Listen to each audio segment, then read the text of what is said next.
Ngayong adlaw ka mga kabonsay, mao ni siya nga atong ficus nana mga kabonsay nga atong maabot na to ni nga i-workshop pohon kay medyo wild na siya kayo.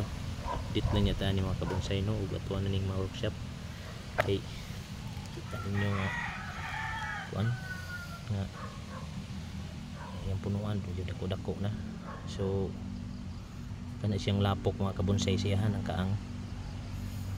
So mawala na siya kadugayan ni uwan-uwan mga kabonsay, sig uwan-uwan mga tagas na siya niya.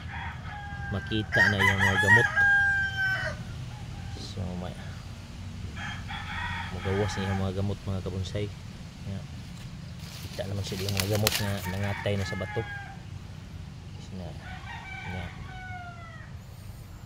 So sa basing sunod simana or sunod pa jud kay namanggod na daghan pa manggong trabaho nun mga kabonsay para ani ka man silis kabonsay o wild na siya kayo.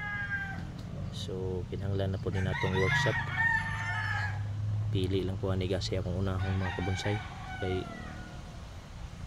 perti na yung pagka daghana ni sila di na mato.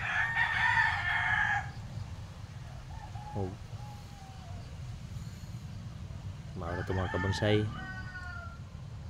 nakatanaw min akong video, please follow, like and share mga kabonsay. Daghang salamat.